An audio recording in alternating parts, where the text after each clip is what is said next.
Hi, guys, and welcome to this episode of the Seconds Count podcast. My name is Paul, your host, and I am joined with Tommy, who's going to introduce himself now. Hello. Yeah, thanks for having me, Paul. Very much appreciated. Yeah, I'm Tommy. I work as a paramedic. I'm part-time, to be fair. And alongside that, as you well know, I run Pocket Clinician, which started up a couple of years ago with my good friend Sam, and he wrote a book on history taking and patient assessment, and I just helped him out with some social media stuff and things like that. And then he said, "Oh, I need another book. Really, what do I do it on?" And I said, "Well, I quite like ECGs, so why don't I just help you out writing a book on ECGs?" So we got in touch with Life in the Fast Lane and said, "Hiya, we're thinking of making a book on ECGs. Can we use your images? We'll pay for the copyright and everything." And they said, "No, no, no. Use the images. Just pop our badge on the back." So yeah, that was very appreciative of Life in the Fast Lane for allowing us to use their images.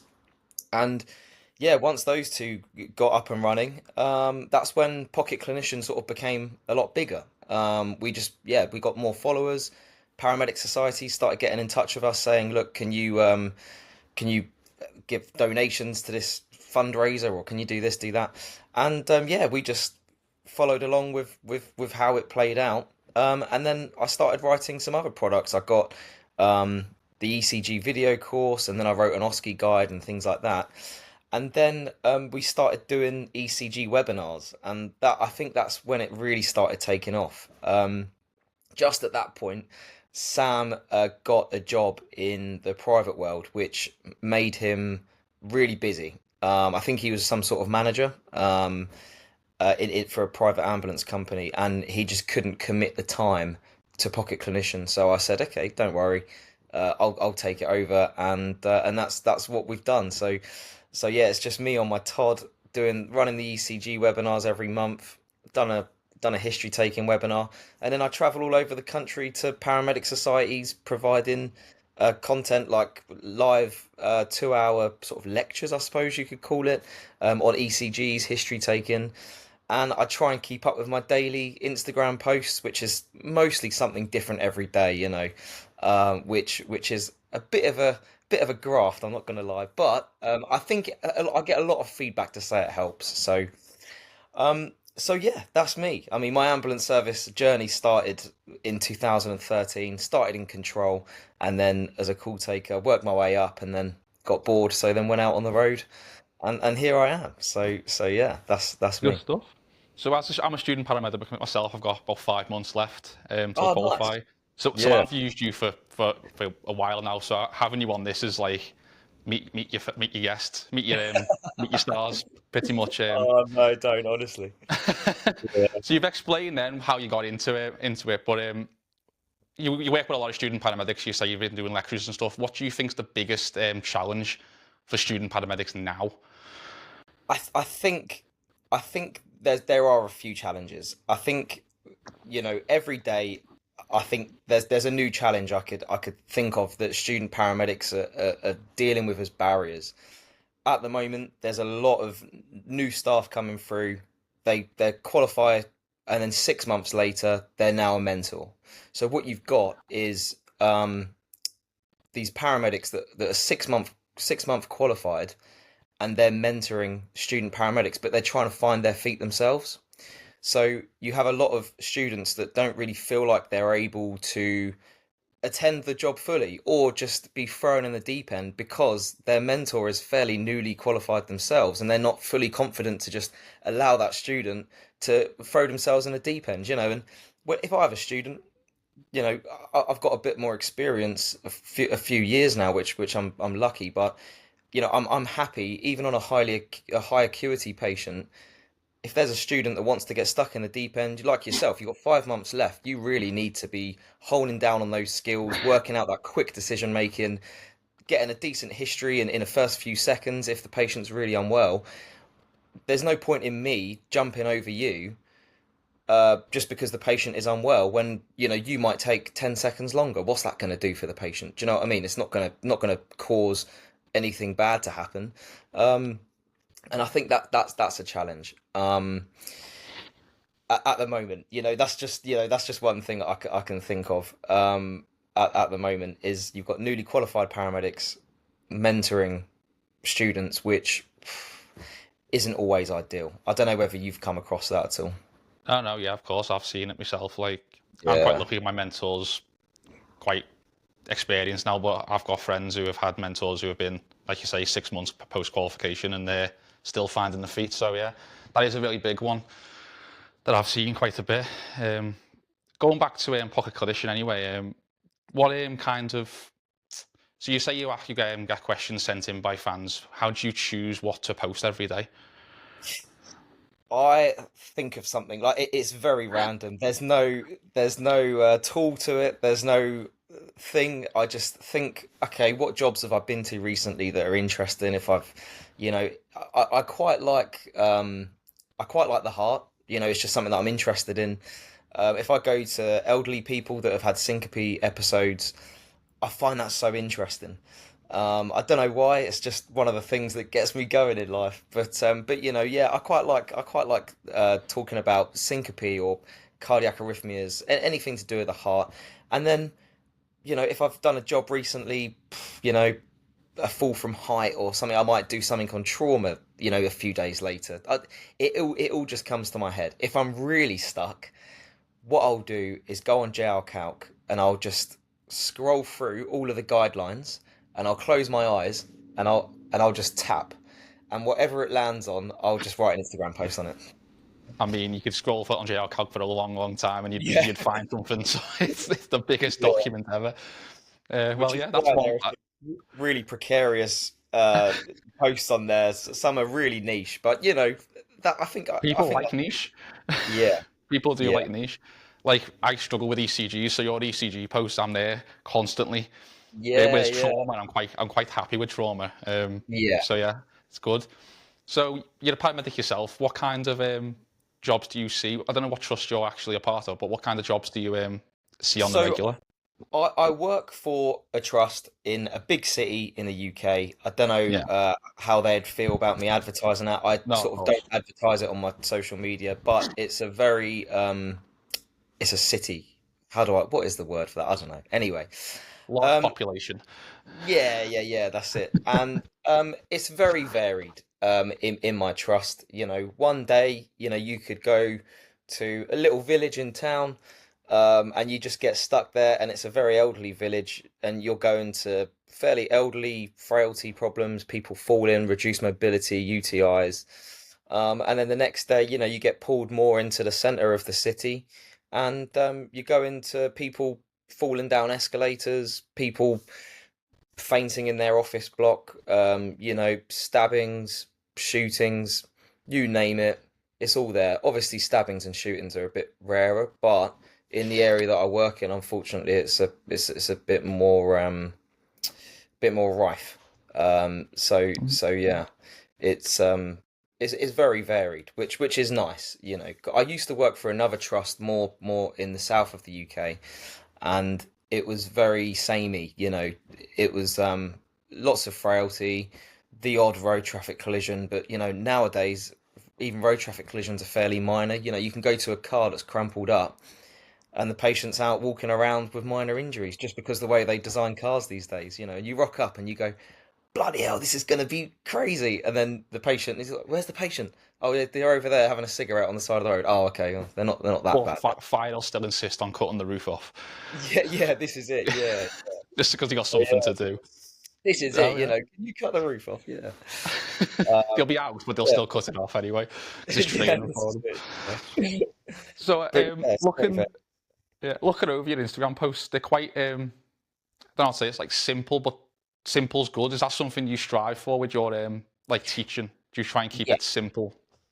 yes, I try and keep it simple only because there's a lot of other providers like educational content, social media type platforms, which are good to use. You got the Medical Lounge, you got Pocket Paramedic. He's good. He does a lot of reels. Yeah. And a lot of people say, "Oh, do you see them as your competition?" No, not at all.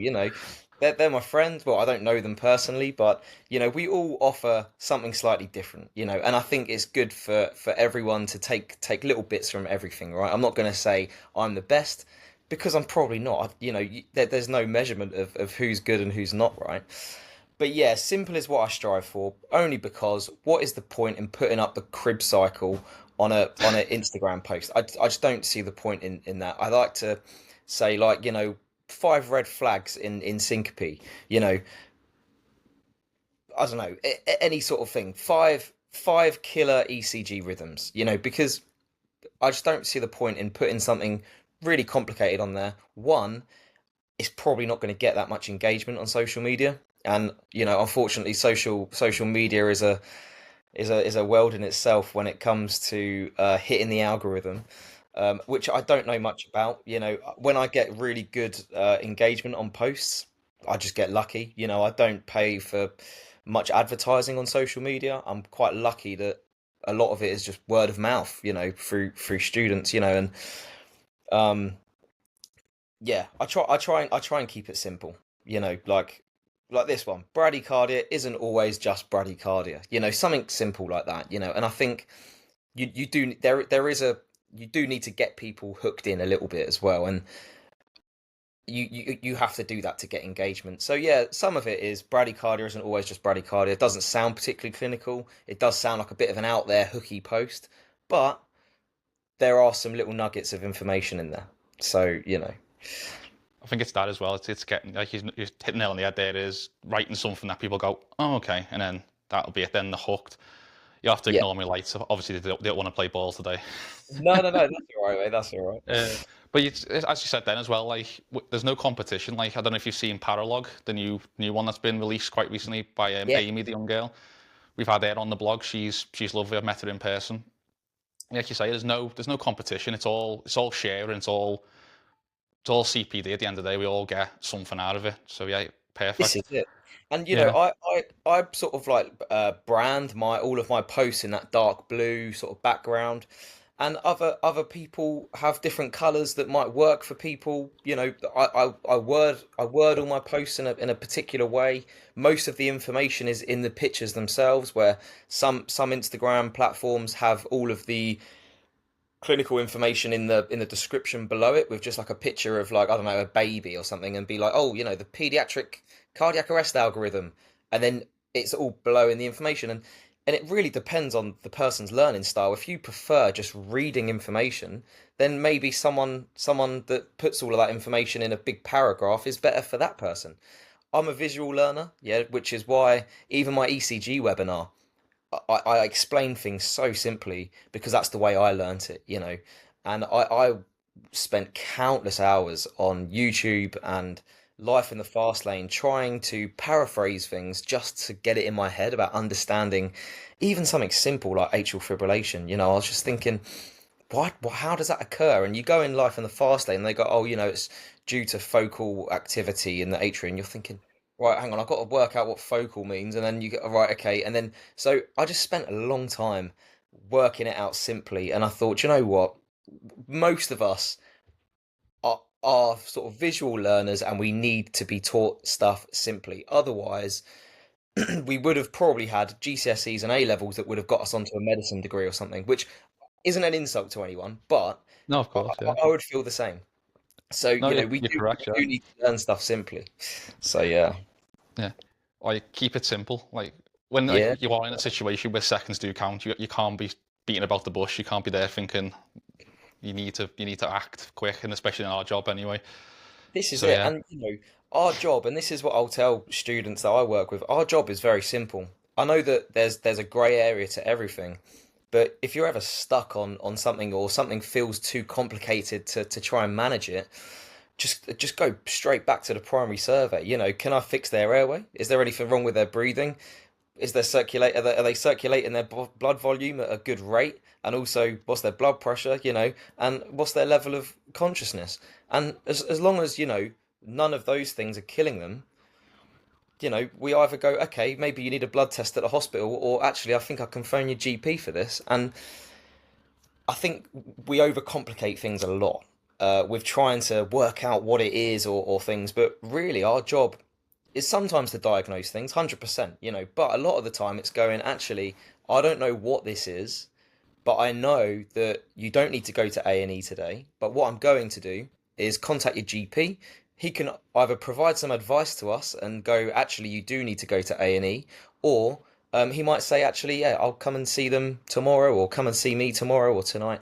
I think we rely too much on, we get given a lot of information at uni, and we rely too much on that to try and diagnose a patient. But there's loads of people out there to help us.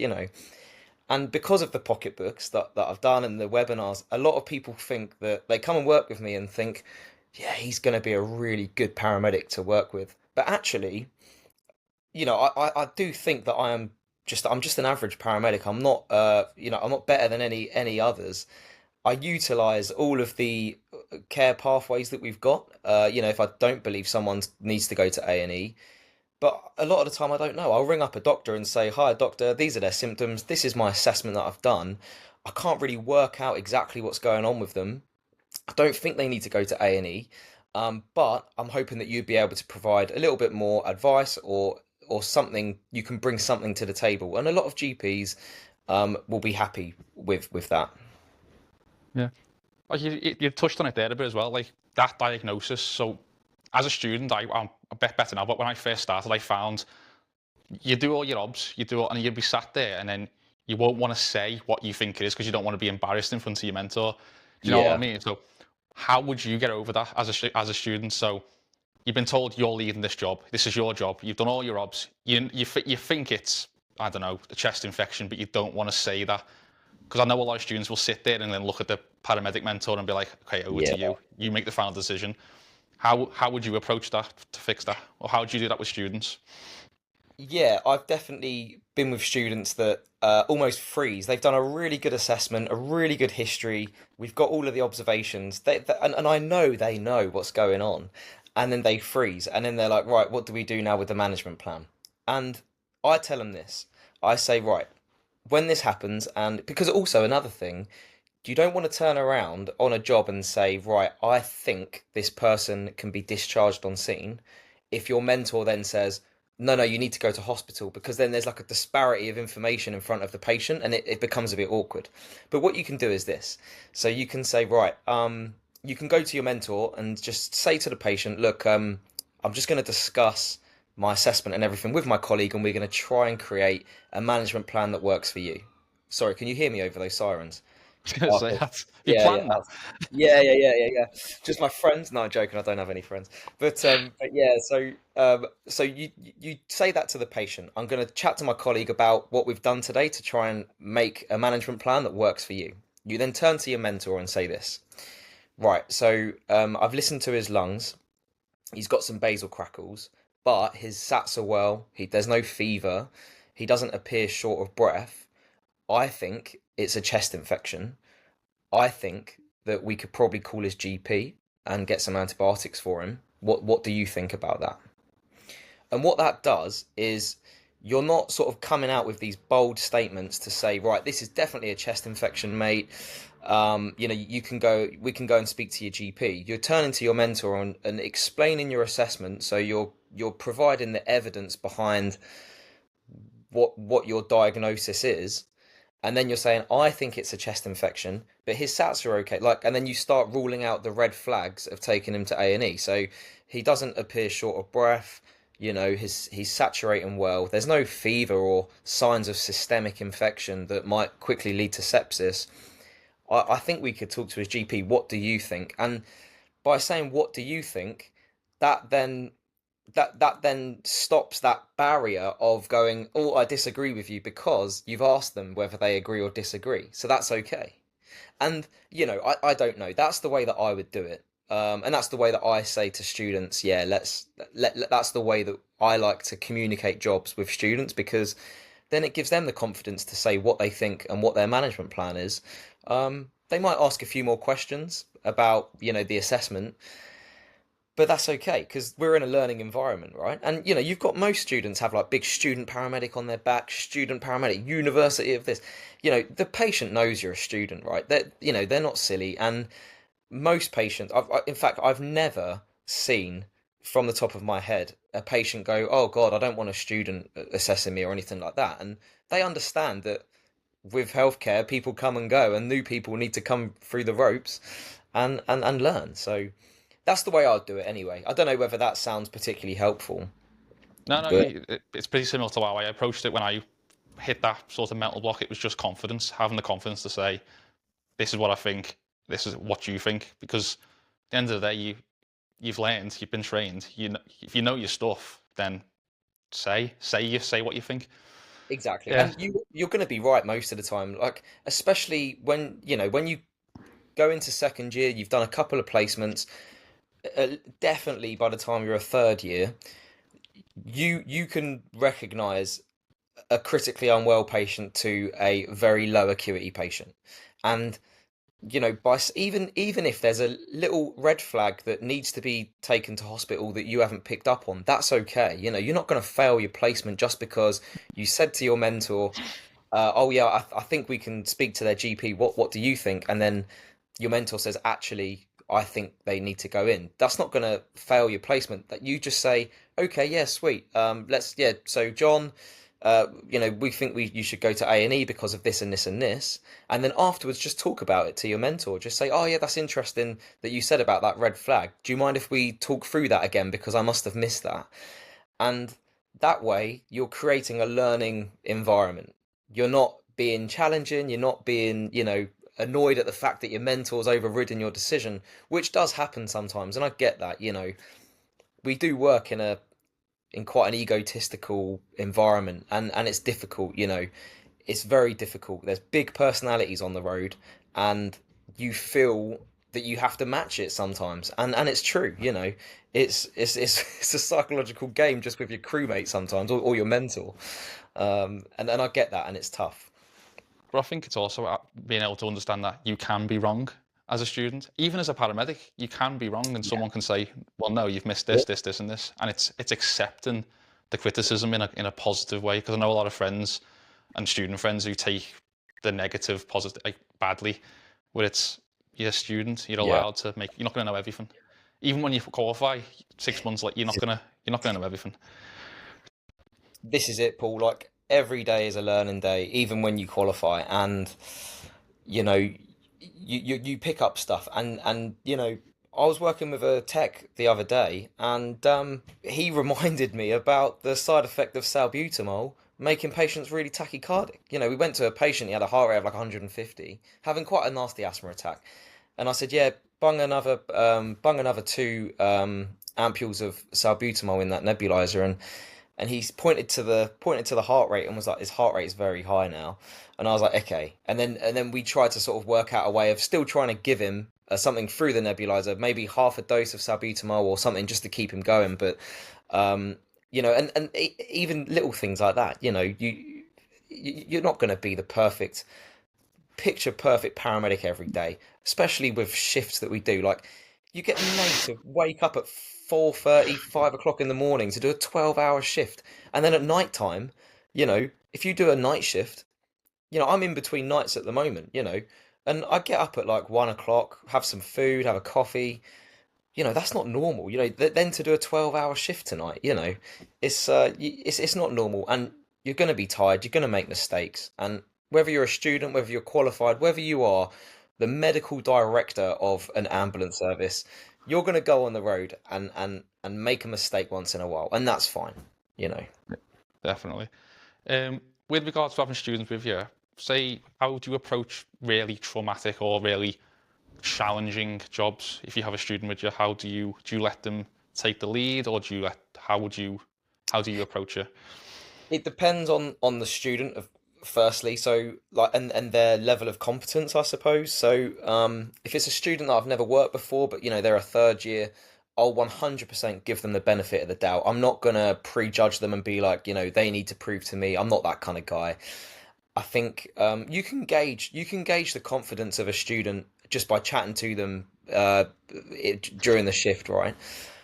But this is how I do it. I'll say to a student, look, say for example, say we've got a fall from someone's jumped out of a window, they've got an open fracture of their leg. That's the details we've got, yeah. Sounds like quite a high acuity patient. I'd say to the student, how do you feel about leading this job? And and I can gauge on their face if they look like they are terrified, then then and even if they say yes, yeah, I'm in my head I'm thinking, okay, they might want a little bit of help, but they might just be too scared to say. I don't know. But if they're like, "Yep, sweet, I've got this," I'm ready, then I'm like, "Sweet, it's all yours," and I'll see how they go. Um, with like first years, for example, I'd never make like a first year try and run a cardiac arrest or lead a job, that's high acuity. But I'd still definitely get them in. I'd say, this could be a big job. You know, is there anything you want to work on? Do you want to work on getting a history, or do you want to work on actually treating the patient? Do you want to do some bandages, or do you want to, do some traction on their leg if needs be? What kind of things do you want to do? If they're not sure, then we just make it up as we go along on the job, similar to how you do with your crewmate. Oh, do you want to jump on the airway, mate? Yeah, sure, I'll do the airway today, or oh, I'll do some chest compressions, all right, or and I think we do rush into these things a lot, and this is coming back to the newly qualified paramedics that are mentoring. If you've never seen a motorcyclist come off their bike and sustain like a puncture wound to their chest, how are you then expected to mentor a student when you do go to a job similar to that? Because you're in your head going, "Oh my God, this is crazy. I don't know what to do." And it's difficult. And I'd be open with a student as well. If there's something I haven't seen, I'd say, "Look, I'm not going to lie. I haven't seen this before. This might be a bit touch and go. I don't know. So I'm sorry if I just either take over, or if I just come up with something crazy that you're not really sure about. Go with the flow. But if I make any mistakes, let me know." Yeah. And that's what I say, Um, not that I've, like, for example, never been to a major incident before. Yeah, I've never done a major incident. If we did go to a major incident before, I probably would. Um, in fact, I'll tell you what I would do. If I was with, say, yourself, Paul, experienced student, nearly qualified, I'd say let's do this together, because we're both new on this. Yeah, this is both new for us. We've both got the same level of training for a major incident, and we've both got the same amount of experience in a major incident. So why don't we try and do this together? Yeah, even though I'm your mentor, what can I teach you about a major incident if I've never been to one before? So we'd say let's lead it together, and that's probably the way I'd do something like that. So yeah, sorry, I'm say coming out of these really long answers. Your listeners are going to fall asleep by the time. No, that's what we like. We like this. No, no, that makes sense. Like you say, if we've both not done it before, then why not do it together? Yeah. Um, Last question: if you could go back to your student days, what would you tell yourself? Day one. Oh, that's a good question. I I would definitely tell myself, don't put pressure on yourself to try and be the best, or even just be good at the job. Because I put a lot of pressure on myself to get good grades, and also I wanted to be good on the road. I've always been that kind of person that wants to be like the best, But I've learned that you don't need to be the best. You don't need to be. You don't need to have high grades. Ambulance services take students with a 40% pass mark. Just because you got 40% academically doesn't mean that you're 40% competent paramedic. Just because you're not great at writing essays doesn't mean that you're not going to be a good paramedic. I You could completely you could agree. That's you could exactly how I am. yeah, and I was lucky that I was fairly good at writing essays and stuff, but did that make me a better paramedic than my colleagues that didn't write particularly good essays? Definitely not. It's the same as OSCEs. You see your peers at uni smash OSCEs like really well, and you think, God, like that's how do they do that? Like they're really good, but actually they're in a comfortable environment for them. If you put them out on the road and give them that exact job on the road, they might perform very differently.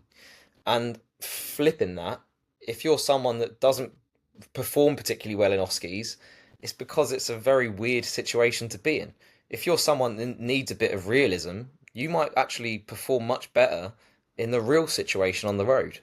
So just because you might not do particularly well at OSCEs because you're not good at verbally reeling off all of this information, that doesn't make you a bad paramedic.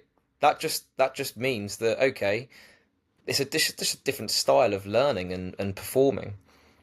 So that's what I would say. Don't put pressure on yourself. If you're not particularly good at, if you get a crap score in an essay or an OSCE, that does not reflect on how good you are as a paramedic. Because all that matters is that you can talk to people. Yeah, that's the biggest thing. We've got JR Calc on our phone. We don't even need you don't need to remember all of this stuff. Like honestly, I'm not going to lie. I can retain information that I'm interested in, but if I go to a maternity job, something that really doesn't interest me, I I struggle to retain information about maternity on the way to the job. Bing bang bong, I'll go on JR Calc and read about maternity. And it's crazy to say you're not going to rock up to the mum pushing a baby out going, I've just read about this on the way and I think I know what to do. You're going to act like you're going to pretend that you're an expert in the field. But that's okay. That is our job. Doctors do the same. Doctors do the same. Definitely. Hems do the same. These god paramedics that you look up to going, they read up on guidelines on the way to jobs. There's no way they know You everything. can't remember everything. Plus, JR Calc changes every week. Exactly. Things you Exactly. can't. You'll remember some from one week and it'll be different the next. Yeah. So you're right. You can't. That's why they have the BNF. The nurses have BNF. Like you can't Yeah. remember everything. You can't remember everything. So yeah, don't put pressure on yourself. Just remember you're just work towards the goals that you want to set. If that is I want to do better in OSCEs, then do better in OSCEs. But just remember, when you get put out on the road, you could be the best at OSCEs. Doesn't mean that you're gonna be that good on the road. And I think that gives people a false level of confidence as well. And I got told this as well. I did the in-house route. I joined the ambulance service, became a technician, and then I jumped onto an apprenticeship, which is very different to like the traditional university route. Um, and but on my tech course, I did quite well, but I'd got a background in control and things like that, so I kind of understood the system of the ambulance service. And they told me, "Oh, I'm going to be really good on the road. You're getting good scores, you're performing well in OSCEs and stuff." And I was like, "Sweet, I'm gonna be awesome on the road." And I went out on the road and completely flopped on the first job. And it was just a full non-injury or something. Or they might have hit their head, and I was just like a rabbit in the headlights. Oh, what do I do? What do I do? And I was like, actually, this this job is not the OSCE. The OSCE is just to make sure you've got a bit of information in your head to go on the road and do it for real life. If you can't, you know, if you're not perfect on it, doesn't matter. So yeah. So you touched on it a bit there. So what was that jump like from technician to being the paramedic, being the help when you ring when you're there and you're like looking around, being like, oh, it's me. I am the one Do you in know charge what? now. How did you manage that? So it's weird. It is weird. And I'll tell you when I first thought that. And it was my first shift as a paramedic when I was working with a tech. And I'd only done about 3 shifts. So I'd qualified as a paramedic. I'd done 3 shifts with like a band 6 paramedic. And then we were in like a high reap level, which meant that brand new paramedics could work with anyone basically, right? So so I was working with this tech. It was like my fourth ever shift as a paramedic. Didn't really think anything of it. I've been doing the job for years. It's just if I get stuck, I'll revert on what to do as a tech. That's sort of my mindset. So I'm very lucky to be in that mindset to start with. Anyway, first job, Cat 1, unconscious, noisy breathing. Yeah, seen it all before. We rock up to the job, and this patient is having a ginormous hypo. His blood sugars were like zero point 0.8 or something. He's unconscious. He's agitated. He's flapping around. His son is going, "Oh my God, I'm worried. My dad's gonna die." So you not only have you got to manage like a fairly unwell patient, you've also got to manage this son who thinks his dad's dying when actually he's having something that's making him quite unwell, but it's easily fixable if you just calm down, mate. So anyway, I walk into this job. I'm with a tech that I know very well. We were on the same tech course as well, so we're very good friends. And I was like, "Sweet, we'll you manage his airway. I'll give him some glucagon. If he doesn't come around, we'll call for a paramedic." And that was my thought. Because that's what you would do as a tech. You know, if you're a double tech crew, you do your tech stuff and then call for a paramedic. And then I was like, oh my God, I am the paramedic. And I was like, oh Jesus, okay, fine, let's do this then. So you manage his airway, I'm gonna get a line in him, and then I'll give him some glucose. And it was just a weird thought process to have because it's a very weird jump going from being the student paramedic that you've always got your mentor to go, right, yeah, I'm gonna put a line in him and give him some glucose. You're right, Tommy, you're right, Paul, well done. To right, I'm gonna put a line in him and give him some glucose. Oh God, yeah. There's no one to tell me that I'm doing the right thing, and it's very weird. It's very weird, and even I even questioned myself on whether the line was incorrect. Like even when I forgot the cannula in, it was the perfect cannula. This guy had veins like drain pipes. Got flashback, flushed absolutely fine, and I was thinking, I hope to God that line is in properly. Like, that I didn't, that it's not messed up at all or anything like that. And then weirdly, you draw up. I mean, every trust does things differently, but you draw up glucose in a 50 ml syringe and then chuck in two of those.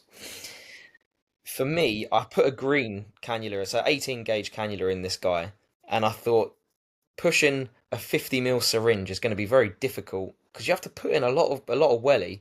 And I'm not a particularly muscular guy. I don't have the time to go to the gym. I know, like, you've got quite decent looking traps, Paul, but I don't. But yeah. So what I did, wrongly or rightly, I went over to the glucose. I drew it up in a 10 ml syringe. I then went over to the patient, bashed 10 ml of glucose over to the bag, over to the patient, over to the bag, and I did that 10 times because I just couldn't be bothered to try and just fail at pushing this 50 ml glucose through. And managed to do it in a couple of minutes. Didn't cause a massive delay, but my mate that I was working with was like, "You're a nutter, why don't you just push the 50 ml?" And I was like, "But your thumb is shaking. I don't know whether you've pushed anything through a 50 ml Yeah. syringe before, but it's bloody difficult." And this guy came round and the sun calmed down and he was like, "You are heroes," because he genuinely thought his dad was dying. And I was like, "We're not heroes. Sugar is the hero today." And that then gave me, once you've done that job, you've done that paramedic intervention without your mentor there, it's almost like a tick box in your mind that opens a gate to go, actually, I'm a paramedic and I can do this job. And yeah, but even now, I'll go to jobs and I'll think, what's all this about? I don't really. Is there something? I went to a big PV bleed. Again, I don't know much about the female reproductive system. It's something that I just can't get my head around. I don't really, not massively interested in it. That's if you want to be a gynecologist or obstetrician, crack on. Yeah, I'm not really into that. Anyway, she had a miscarriage a couple of weeks ago. Massive PV bleed. She is like actively bleeding a lot of blood. Her bed is saturated in blood and it's all around her trousers as well. Blood pressure's a little bit low, and I'm working with essentially like an emergency care assistant type role. I don't know if you have those types of roles in the ambulance service you do your placement in, but We did, but I don't think we do anymore. fine, okay. It's like a little bit below a tech, a little bit less skills than a tech, but Yeah. these people are very experienced, a lot of them. I'm not knocking their ability to do the job. And and I walk in and I'm thinking, this woman is sick. Her blood pressure's in her boots. She's actively bleeding out. And I was thinking, I'm sure I can give something for this. And yeah, I just got my crewmate to start doing some observations on her. I just jumped straight onto JR Calc. I was like, I'm sure we can give Sintometrin and TXA for this. And just that you don't need to be a really expert paramedic to know that you can give Sintometrin and TXA, but the better paramedics, I mean, I'm saying that just because I had to double check it, will double check JR Calc, right, what can we do? And I even started looking through miscarriage PV bleeding just to make sure I'm not missing anything. There is no harm in delaying care for 30 seconds to make sure you're doing the right thing. in my head. There's um there's a book, I can't remember what it's called. It was written by like a Norwegian Hems doctor or something. I Yeah, can't remember I what it's think I know called. which one you mean. I can't think of the name myself. Um, but he talks about taking 10 seconds, Yeah. and he said that he can have a ginormous airway problem. Most of the time he's on scene, there's a big team that he's trying to manage, everyone's flapping around. You lose your bandwidth, but you've got a critically unwell patient that you can't manage their airway.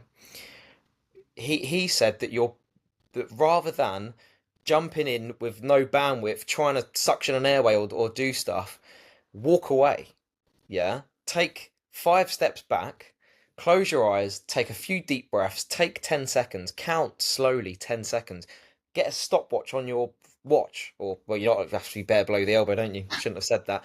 On your phone or something. Take 10 seconds, get your bandwidth again and then go in. Even if, no matter how unwell that patient is, if you've lost your bandwidth or you think to yourself, oh, I'm not 100% sure, don't jump in, don't dive into the patient. You've got a tool on your phone called JR Calc. You've got all of these things. You've got people you can call, for help. And there's no problem in doing that. I would class myself as an experienced clinician. And the other day I was looking up JR Calc for something fairly simple, a big PV bleed. We can give two medicines for it. In my trust, there probably are more that you could probably give in other trusts. But, if you're not 100% sure on something, just double check it, Um, and that's it, and yeah, there's no harm in that. And even as a student, there's no harm in going to your mentor, 2 secs, I'm just going to double check this on JR Calc. I massively advocate that to my students. And even if I know what to do, if the student needs to go on JalCalc to double check something, I'm not gonna take over. I'm not gonna tell them then what it is, because by reading that on JalCalc, you're almost imprinting that image on your head to then know for next time. Because most of us are visual learners, most of us are riddled with like some sort of neurodivergence. I don't know, and yeah, I think that's just how we learn. It's actively encouraged. So my university actively encourage using JR Calc. In Yeah, scenarios, we use JR Calc. OSCEs would allow JR Calc because yeah, qualified paramedics use JR Calc. Even in our trust, you're encouraged to use it for meds when you're giving meds to double check with your meds. So yeah, yeah. 100% agree with you there. It's a tool and it should be used because you can't remember everything. Yeah. And this is it. And especially since I've gone part time at work, I do maybe 2 or 3 shifts a month. And just to put it straight, I haven't gone part time because I'm making loads of money from Pocket Clinician or anything like that. That's not what it is. I'm also a magician, so I do weddings, corporate events, and a lot of parties. And the thing that's allowed me to go part time is making more money from doing magic gigs, not the pocketbooks. I do try and sort of recycle money that I make from pocketbooks into things like providing free stuff for paramedic societies and things like that. And I give a lot of stuff out for free. I always do big discounts. So yeah, just before people start going, bloody hell, we must be making a bit of money. I'm not from pocketbooks. It's more from the magic. I do it. I've got a lot of corporate clients that I gig for and entertain, and that that's a you can make a bit of money from that. So that's how I've Wow. become gone part time. So yeah. Did not expect you to say magic. I'll be No, no, no. I honest. know it's very weird, isn't it? But yeah, so If it works, it works. that's Well, it. Yeah. we're coming to the end now. Thank you so much for coming on, Tommy. Where can we find Pocket Clinician? Where can we, if people want to find you? No, thanks for having me, mate. No, it's very nice to chat to you. And yeah, you can follow me on Instagram at Pocket Clinician. And if you want to check out any of my products, just head to www.pocketclinician.co.uk and head to the shop. I've also got an ECG community, which is £2.99 a month, and there's about 30 different videos on there, which go through all of the basic stuff of an ECG. I've also touched on some advanced stuff like interpreting the axis and Welland syndrome and stuff like that. But we also do like case studies twice a month. I do monthly meetups. I've got some CPD quizzes on there as well. But the idea of that is that it's being updated every single month with new stuff. And once it's big enough, I think we've got about 80 people signed up at the moment. But once it's big enough, I plan to actually have monthly meetups every month where we all get together on a Zoom call, talk about jobs, talk about ECGs, and you can share your screen, Paul, and be like, "This is my ECG I went to the other day," and everyone can go, "Wow, what the hell did you do with that?" And we can discuss these things because the Oh, amazing. ECG is something that we all struggle with a lot, Yeah. especially as a student, and it's so anxiety driving. Going, "Oh, what if I don't? What if I miss a STEMI?" You're not going to miss a STEMI. I promise you, you're not going to miss a STEMI. No. But so yeah, that's the ECG community, and that's me. But no, thank you so much for having me Oh, on. thank you. It's been a good chat. I've really enjoyed this. Amazing. Uh,